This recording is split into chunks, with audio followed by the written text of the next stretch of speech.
We're gonna find out pretty soon how solid this is.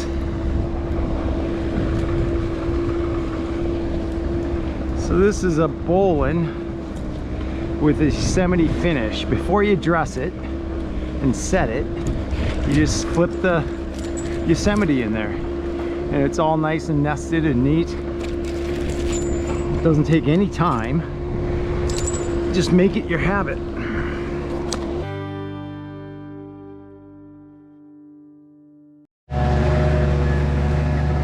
All right, we're gonna have a noisy environment today. We're trenching. It looks like we're bouncing off a limestone there. We've got oak wilt, and we're trying to set. Oh, there he's dipping down. Might have just been a big rock.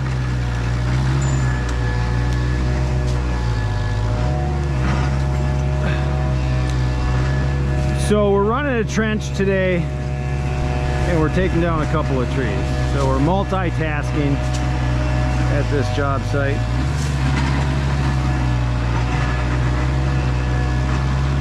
I'm gonna run up this little tree here. Maybe this will be one video, and that tree will be a second video. So I preset a line in this tree, so I've got a top rope. This is 1 year dead. This would be a mycelial mat right here from the oak wilt fungus that would have bore spores this spring. So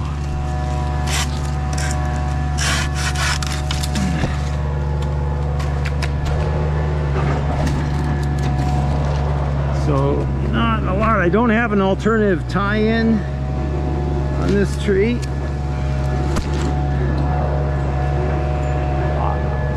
I believe it to be stable. In the ground, it's only 1 year dead, so the roots should be stable. I'm not going to really rig on it. Probably just going to make drop cuts into this buckthorn. There's some ornamental shrubbery underneath the buckthorn, so I might use, I've got a tag line. I could do some light, natural crotch rigging. It's a 12 strand braided. This tree is acting dead. It feels dead, sounds dead. We got a little bit of canopy movement. Bark is gonna slough off as I get up here, so I'll have to make sure my spikes get through the bark, and don't want to be dropping that on the heads of my guys.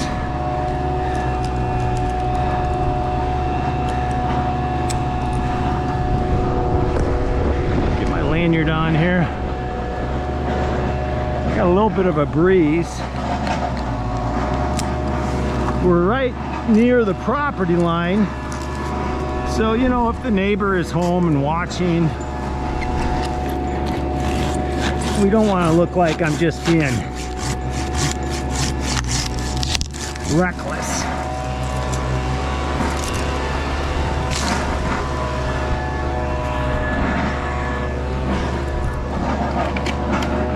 Try to get my camera angle right here.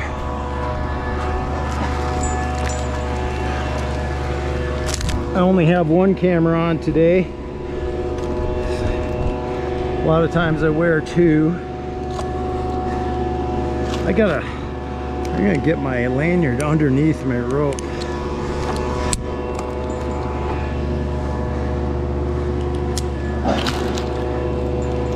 So I can advance my rope better.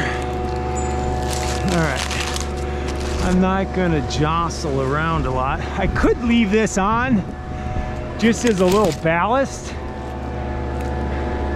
I think I might.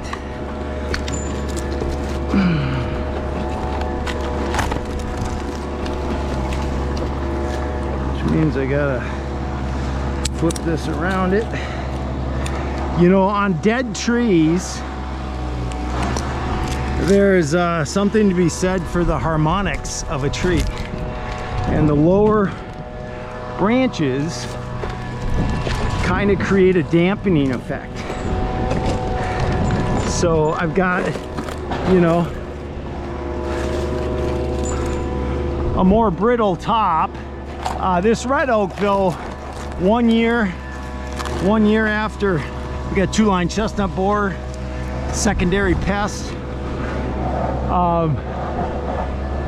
You know, I'm not afraid of this being, you know, punky and fracturing on me. The bark is gonna slough, but this is gonna be pretty solid. Where is my, there we go. Might as well get up here. All right. There goes the bark.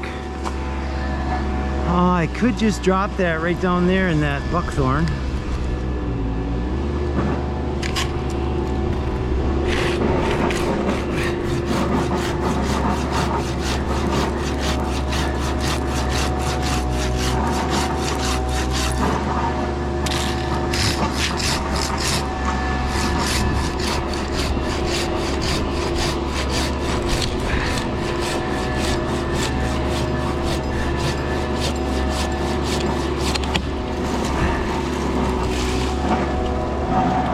And it got caught in the buckthorn. So, all right, I am going to want to, I won't have to go much higher than this. I can probably hit this off right here, but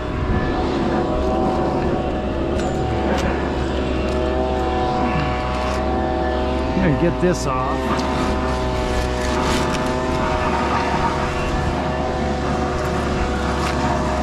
Get this out of my way.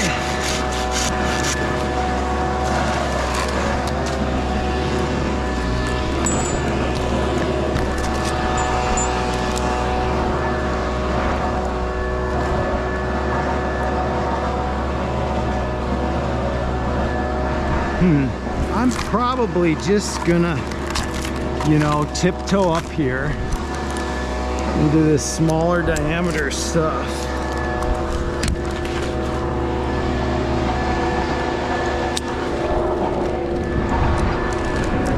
I'm standing up here in this crotch. It's a relatively straight up and down tree.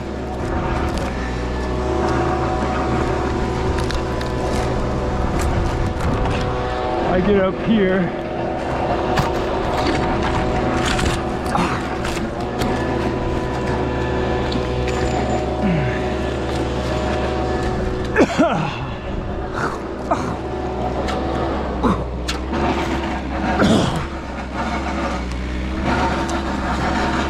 Hey, John, can you untie my basil? Untie my basil.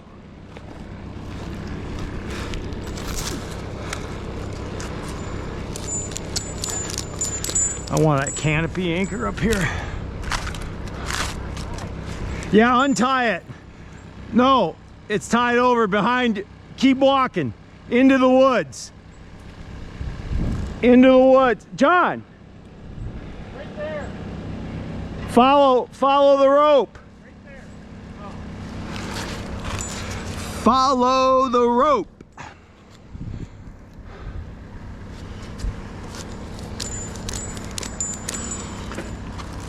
But to John's credit, you know, he's new and he's not a climber. So how does he know how we tie our ropes off?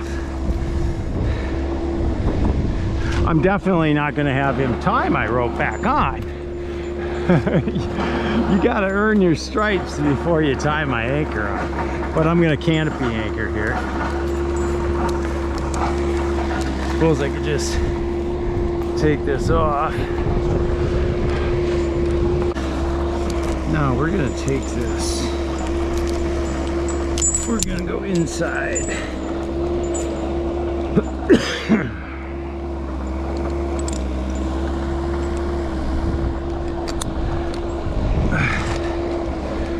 I don't have summer gloves right now. I'm gonna tie up here. We're gonna find out pretty soon how solid this is. So this is a bowline with a Yosemite finish. Before you dress it and set it, you just flip the Yosemite in there, and it's all nice and nested and neat. It doesn't take any time. Just make it your habit.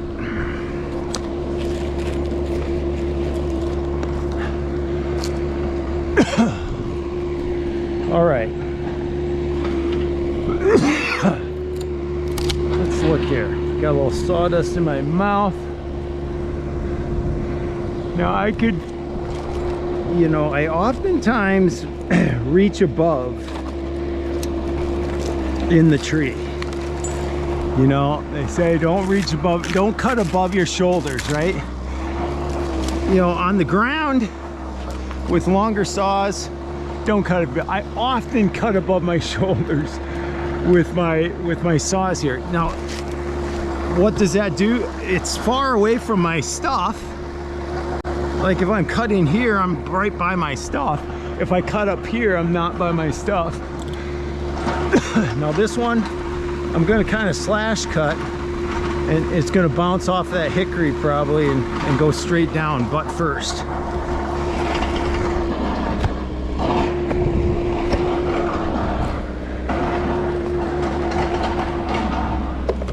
But I'm gonna clear this off.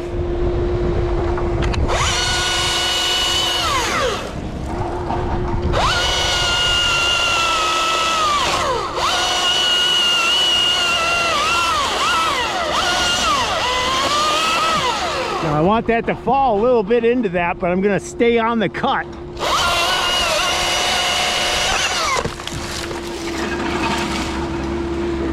All right. And the butt still kind of came close to me here, but everything ended well.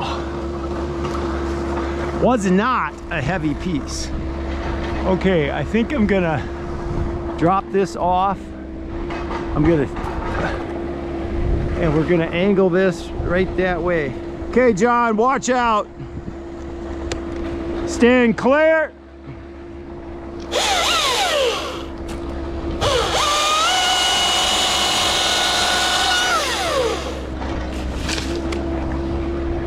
Now,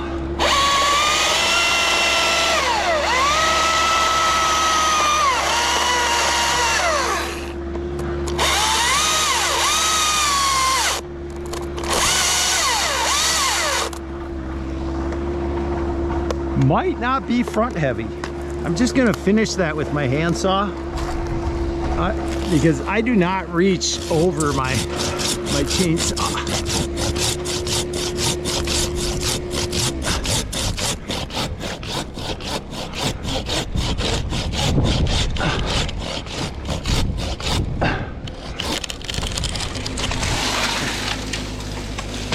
All right, nice drop. I kind of knew it was going to hit there and then move the butt, so that's all good. Okay, now we're gonna get this below this notch. All right, now we're down to easy pickings. So this is solid. All right, stand clear, a couple of drop cuts. Just gonna get this to go straight down. Gonna abuse that. Okay, we're gonna try to knock that one out of the butt. I oftentimes make a slash cut, a prepped slash cut, perpendicular to the ground.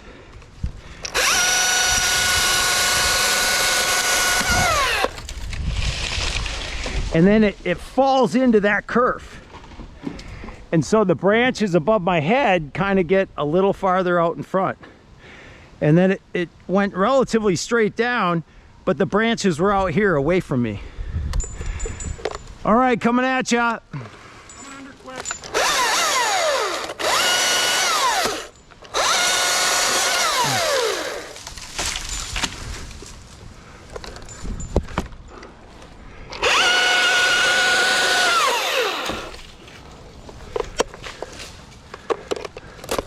All right, so I still have a little ballast with these lower branches below me.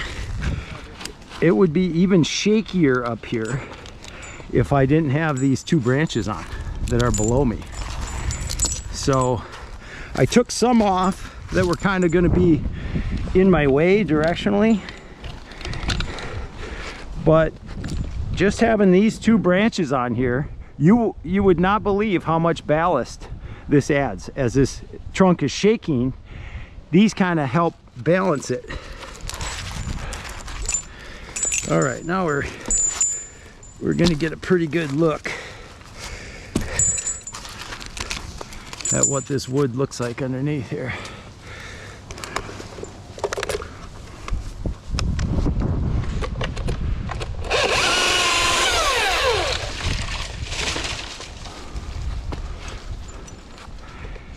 All right.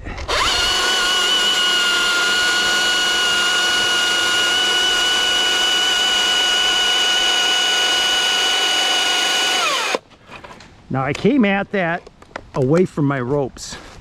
You know, I didn't want to, like,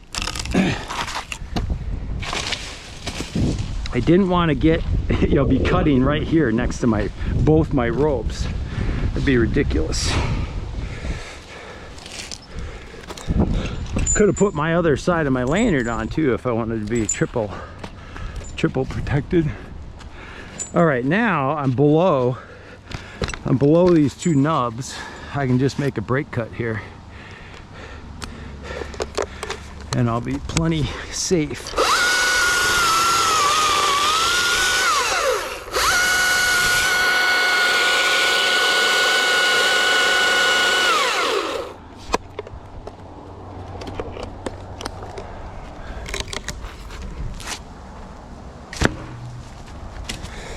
All right.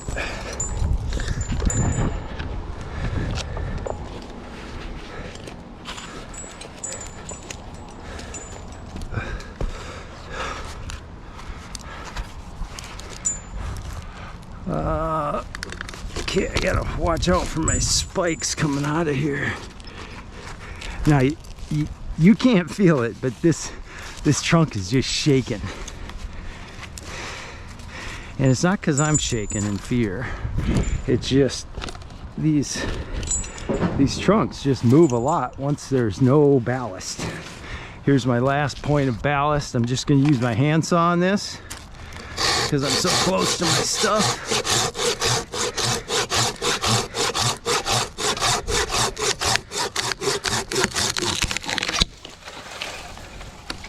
Oh, that was sticking out farther than I thought.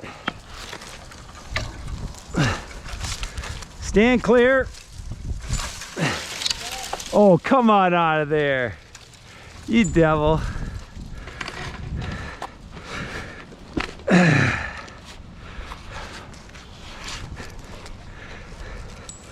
See if I can't get a hold of that.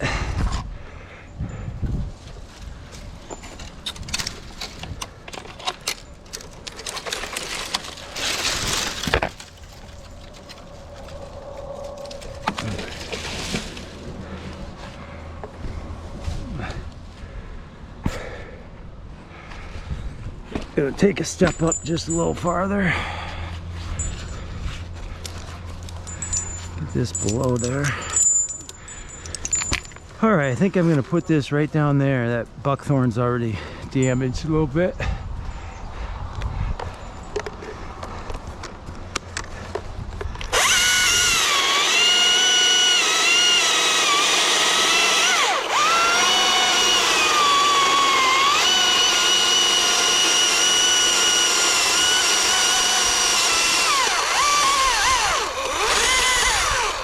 cut that deep, and that should lay over by itself.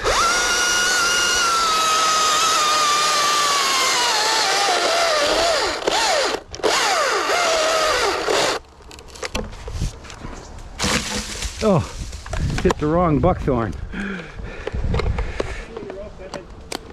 We'll need a pole saw to do a little buckthorn correction. I think I tore those branches all the way off, but I got another one that needs to be cut. All right, need to keep a hand on these a little longer. I won't have it come off. I'll do a break cut so I can direct it exactly where I want it.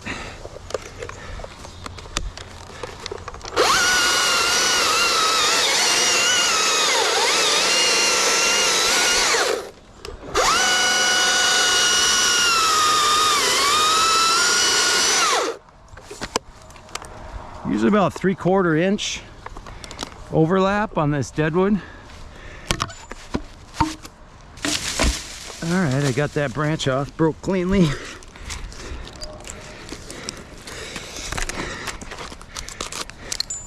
I am not gonna really worry about some broken branches on buckthorn.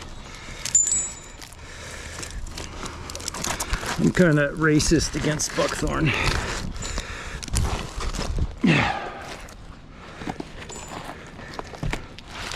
Well, a lot of people like it on their borders. Look at this stuff. It's just robust. Fruiting, just invading. Okay, I'll get my stuff down here and I'll make my break cuts up here comfortably away from my apparatus.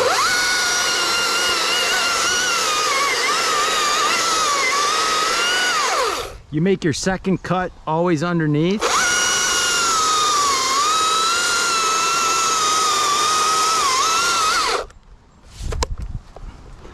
That way, if it breaks on its own, it's gonna break here and the kerf is gonna be below. Your saw will stay.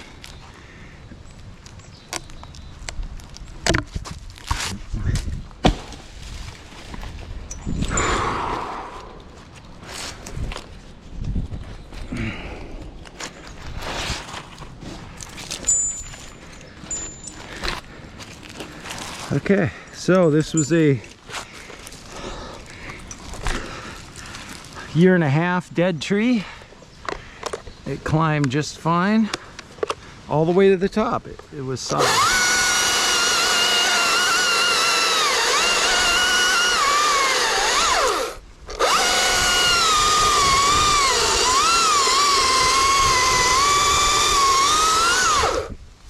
Next year I would probably not climb this without a alternative tie-in point.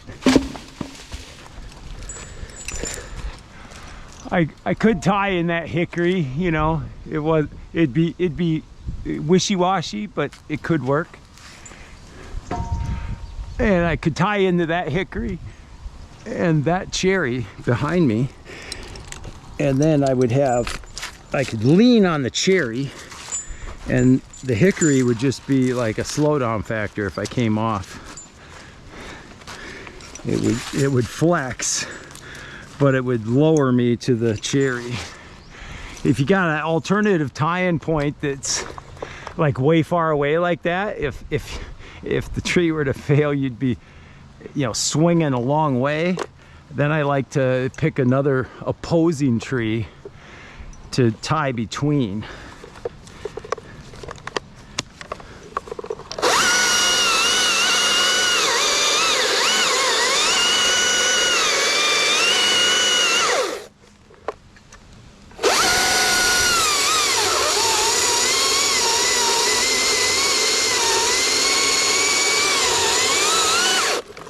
I cut that pretty thin. I thought, oh, this one might break in front of me.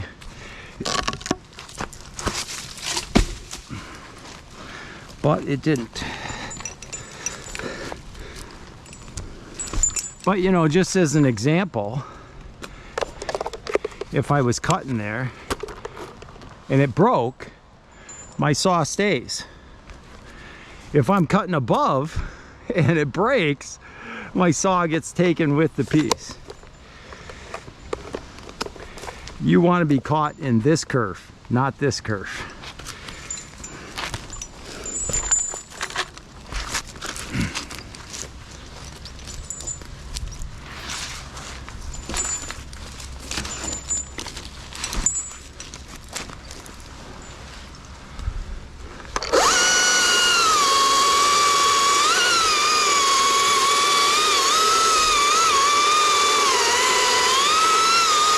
I oftentimes cut away from me.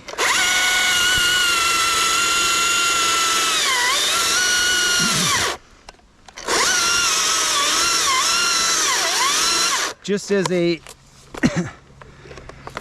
you know, a sawdust mitigation.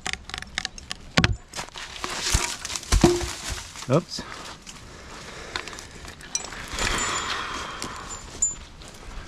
Nothing wrong with a short trunk. I'm just gonna work this baby down. There's no, get it down under this buckthorn. And it's just a short little trunk to drop.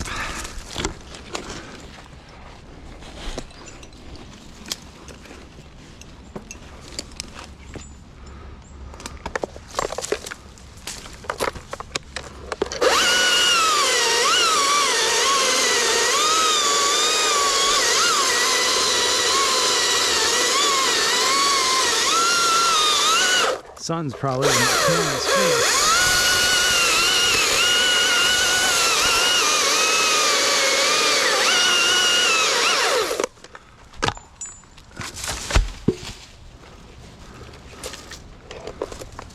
Okay, one more break.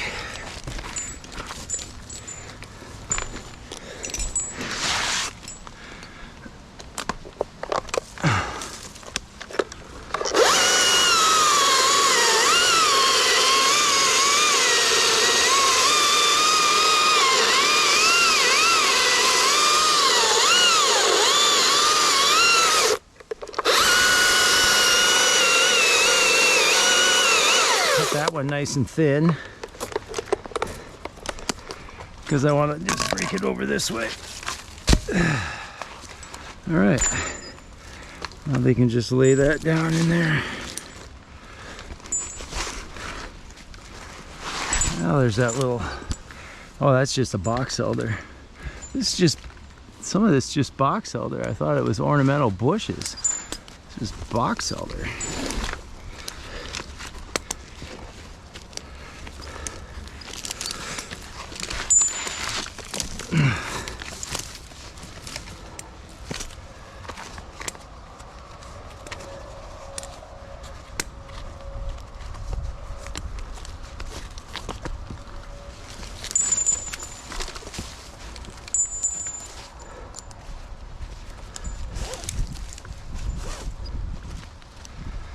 Okay, well, that was a simple little takedown. A couple of pointers in there. Hope you enjoyed that, and like and subscribe, and we'll see you next time. Game of Trees, we're having fun.